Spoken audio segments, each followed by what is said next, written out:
What is the easiest way to rig a plastic worm? Is it the Texas rig? There we go. Oh my goodness! That's a nice one. What's the one? That's a... Let me see how he feels. Oh my God! The Carolina rig. That's a good fish. Good morning. The mussel rig. Nope. I'm going to show you the easiest way to rig and fish a plastic worm, whether you're a beginner or an advanced fisherman. And I guarantee it will help you catch more fish.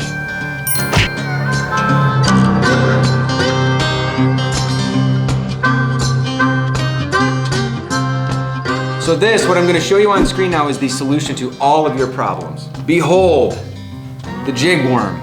A plastic worm connected to a hook and a chunk of lead tied directly to your main line with the hook point exposed. Now this is definitely more of a finesse presentation, but you can use a bigger worm with a bigger weight and a bigger hook if you need more of an attention getter.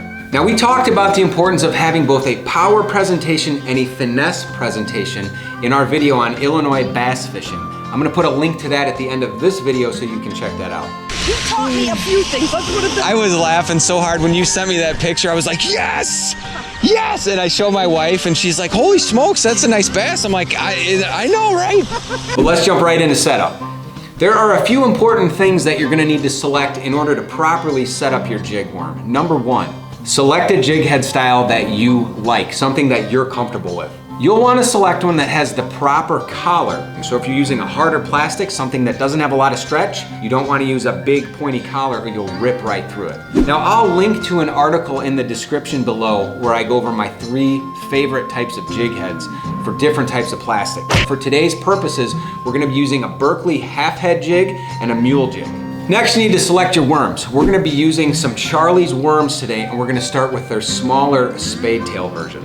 Finally, select your rod and reel combo. If you're using a light wire hook, you can get away with lighter line, you can get away with lighter action on your rod, but pick something that you're comfortable with. I'm going with a 7-foot medium light spinning rod that I built with a loose speed spin spooled up with 8-pound test fluorocarbon. If you're using a jig with a little bit thicker hook, you're gonna wanna bulk up the size of your rod and possibly the size of your line. You need something that's gonna allow you to drive that thicker hook point into the fish's mouth. Oh, nice one.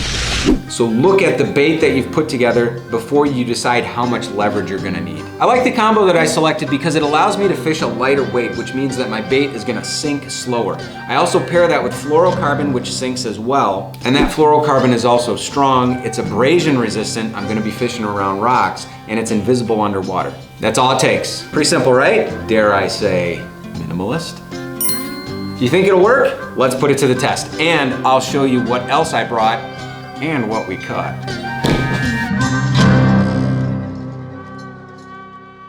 Today we fish. Yuck. Holy humidity. Look how foggy that looks. So it's real humid today. So we got our Charlie worm right here. Kind of a see-through green. And we're gonna cast swim jig, see if we get any active biters. Having any luck? No, I got deserted, but my fishing buddy left. Oh, really? That's his car way on the other side. Oh. Forgot about me. Well, that's one of the saddest things I've ever heard in my life. Who forgets their fishing buddy? That's terrible. We're not going to spend too much time in any one spot today. I hope this guy over here finds his fishing buddy. That's not cool. Don't leave your fishing buddies behind. He found him. He's like, you deserted me.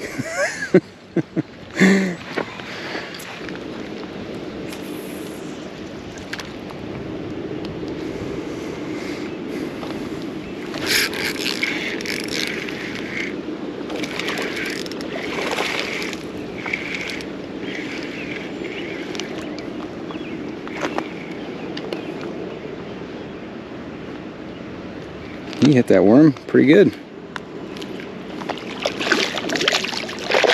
Come here. Nice one. Little pounder.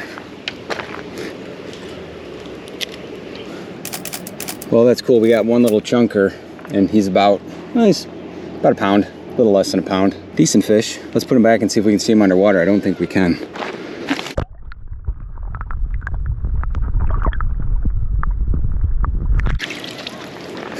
We'll see. Let's get another one. Okay, so that's 102, I believe, in the old hunt for 250. I was anxious to try this jig because the hook is a little bit thicker. It's not a super light wire hook, it's a little thicker. So that means you gotta set it a little bit harder to set the hook. Man, can you tell it's warmed up? You gotta set it a little bit harder to set the hook, but less likely to bend a hook out. That's over a pound, and he wanted it too. Ooh, get that out of there. That's a better one. Well, that's a better one. Second one on the Charlie's worm to high floater. That worked. That's fun on light tackle. I got a light jig rod that I like to use, and I'm setting the hook hard, and they both ate it good, so let's keep going.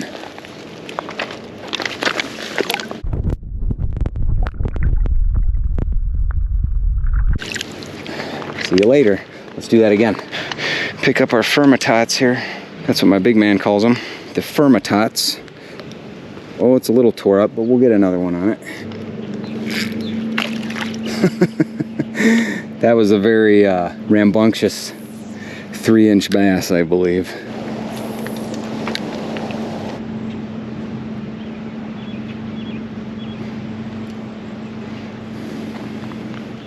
It's moving. That's moving. That's a better fish. That's a better fish. Here, we got some mud over here. We're gonna shore. Whoa, geez. We're gonna land him on shore. There we go. There we go. That's a better fish. That's just under 2 pounds.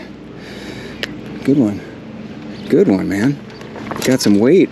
Oh! Ow! Well, that was cool. That's the third one, and my worm finally busted, but very healthy looking. Starting to widen out and everything. Really, really cool. Yeah, take off, yep. See you later. That'll get you pumped up. Let's keep going. Okay, now just for the heck of it, I'm switching up my worm here. We got 3 on the green little spade tail one. This one is a little, not quite a paddle tail, just got a little bit thicker tail, and I bit it down about ½ an inch. Same 16th ounce jig head. And this is like a purple black almost. Real dark purple. My camera overheated again, so I retied. Now we're gonna work over here. See if we can get anybody's attention. I got about 10 minutes. There's a fish. Probably a little one. There's somebody else.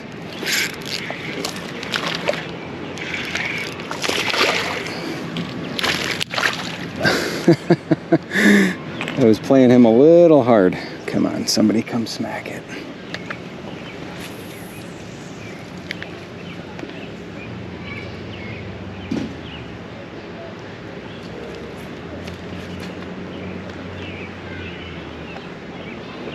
Somebody's got it. Somebody's got it. What is that? Staying down. Coming up, coming up. Stay down. That's good. I don't know what you are. Oh! That's a better one. That's a much better one. That's a way better one. That's holy crap. That's a good bass. That's a good bass.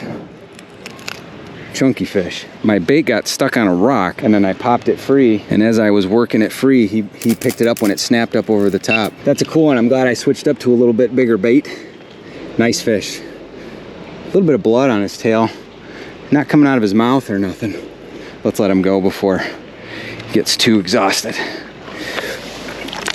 Well, he's not exhausted.